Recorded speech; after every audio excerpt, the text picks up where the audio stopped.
JBN, we keep you informed. I am Michelle Jones, and in the news, flood alert project to be undertaken in Clarendon. The National Works Agency NWA and the Office of Disaster Preparedness and Emergency Management ODPEM are undertaking a flood alert improvement project for Clarendon, while the country is in the midst of the Atlantic hurricane season. This project, which will focus on Union Town and the Alley Bridge in Clarendon, was announced by Director Major Projects at the NWA, Richard McArge, at the July 7 Disaster Preparedness Town Hall held in Rocky Point, Clarendon, one of a series being conducted island-wide by the Ministry of Local Government and Rural Development. The NWA is presently partnering with the ODPEM in implementing what we call the Flood Alert Systems Improvement Project in Clarendon. The purpose of the project is to improve the flood alert system to protect life and property, McArge said, noting that the parish of Clarendon is particularly susceptible to natural disasters, with the threat of landslides in the northern section of the parish and sea level rises in the south. The project seeks to mitigate flooding. The project outputs are the installation and replacement of flood warning signs at both locations, the installation and repair of flood gauges at both locations, and the installation of a flood traffic control gate at the Alley Bridge. The Alley Bridge will be outfitted with a real-time monitoring system so that we can be warned ahead of time as to imminent danger. You may be familiar with the gate that is in the gorge. The gate is closed when there is a threat of the river rising to a dangerous level. We will seek, working along with ODPEM, to have a similar control gate established at the Alley Bridge, McArge noted. The NWA embarked on a disaster mitigation program prior to the start of the 2022 Atlantic hurricane season and has started its extensive drain cleaning exercise, which targets critical drains along the main road network. 20-year-old Kingston man charged with assault of girlfriend. Kirkland Nelson, also known as Kirkall, a 20-year-old laborer from St. Joseph Road, Kingston 11, is awaiting a court date to answer charges of assault of common law, illegal possession of a firearm, and assault occasioning bodily harm. According to detectives from the St. Andrew South Division, Nelson was charged in connection with an incident that occurred on St. Joseph Road on Thursday, July 7. According to reports, the accused and his girlfriend had an argument at 11:25 a.m., during which he allegedly pointed a gun at her before punching her in the face. The complainant reported the matter to the police. Nelson was arrested on Saturday, July 9. Contractor killed. Man injured in gun attack at bar in St. Mary. On Sunday night, a gun attack at a bar in the St. Mary community of Clonmel resulted in the death of one man and the injury of another. The deceased has been identified as Valentine Moore, a 65-year-old contractor from Gibraltar Heights housing scheme in the parish. Reports are that about 8:24 p.m., Moore was among patrons at the bar in the area when an armed man approached him and shot him in the face. Another man was also shot during the incident. The wounded men were assisted to the hospital, where Moore was pronounced dead. The wounded man was admitted in stable condition. Investigations are ongoing. Farmer shot dead in Westmoreland. A farmer was shot and killed, and several people were mowed down in Grangehill, Westmoreland on Sunday night.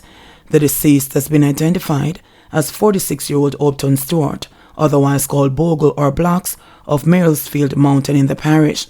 Reports are that about 7:30 p.m., Stewart was along the Jerusalem main road where he went to pick up his girlfriend. According to the police's Corporate Communications Unit, CCU, Stewart was attempting to exit his vehicle when a lone gunman approached him and opened gunfire, hitting him. It is alleged that Stewart went back into his vehicle and sped off. He reportedly lost control of the vehicle and mowed down several persons along the road. The police were alerted, and upon their arrival, Stewart was found slumped over his steering wheel.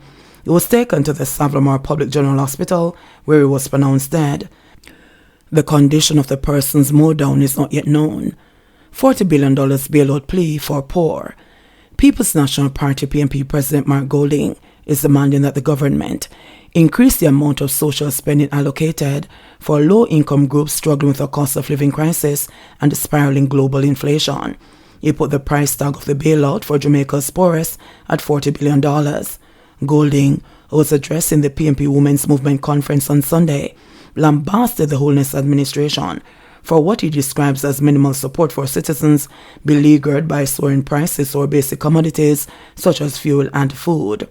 This government is pulling the wool over the eyes of the people because they are sending the message that they are doing something to support the population, but what they are doing is superficial and cannot have a meaningful impact on the lives of those who need help, Golding, who is also opposition leader, told the partisan crowd.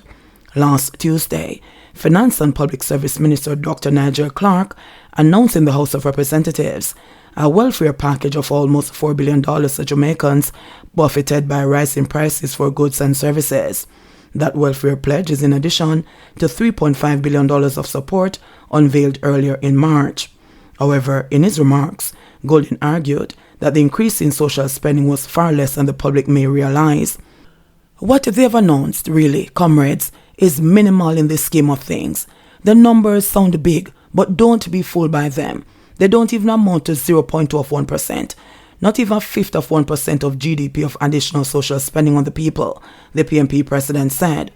Golding also took issue with the announced increase of $9 million per constituency to support the Constituency Development Fund, CDF, that was also disclosed by Clark. Approximately $20 million in CDF financing is allocated to each member of parliament annually. Comrades, if you have a constitution with, let's say, 40,000 people living in it, that $9 million amounts to a mere $225 per constituent. That can't even buy each constituent a patty at today's prices, he said. We have said nothing less than 2% of GDP will do. We have said that is $40 billion. Slow down the pace of debt reduction this fiscal year and reallocate those resources, added Golding.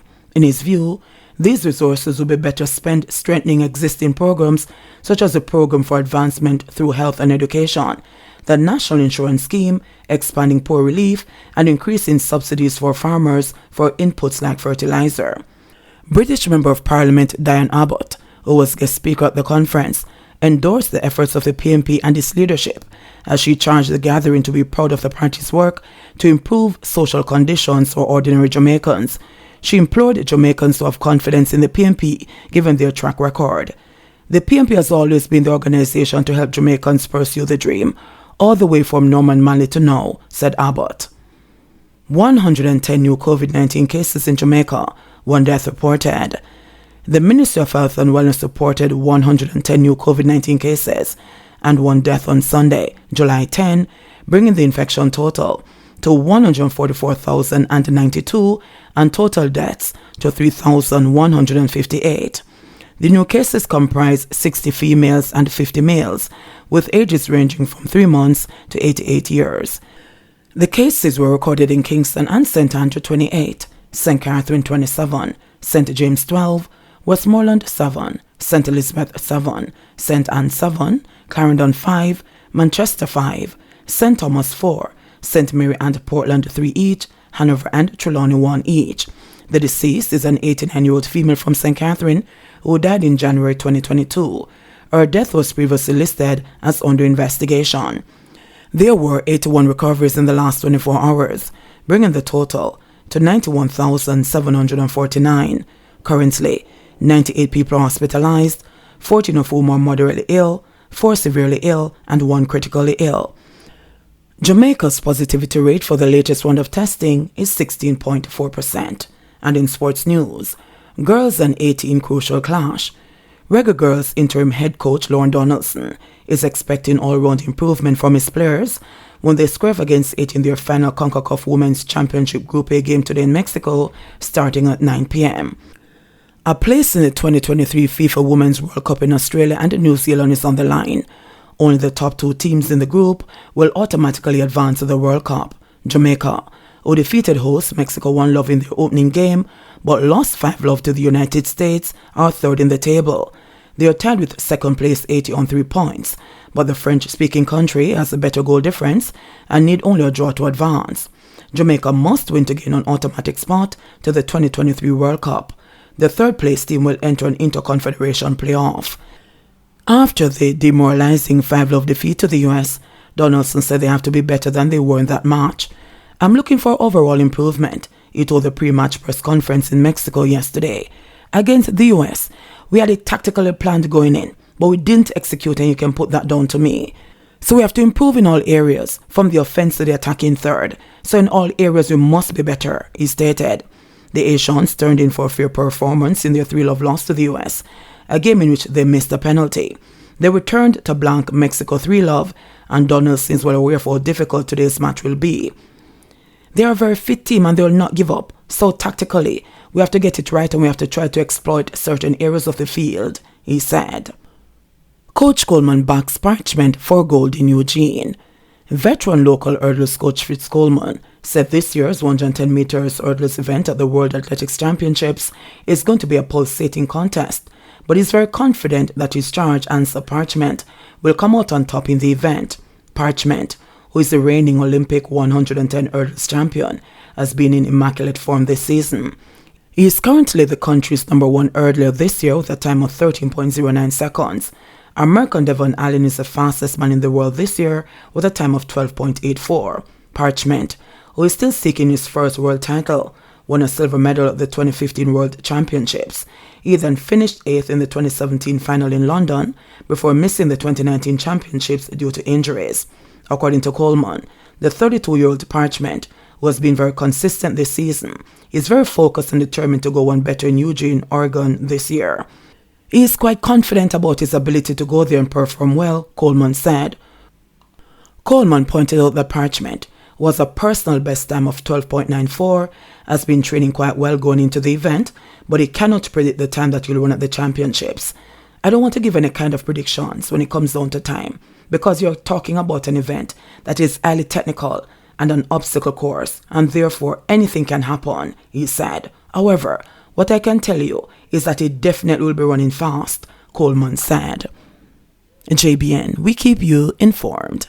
Please remember to subscribe, like, share, leave us a comment, and click the notification bell to receive our daily news items.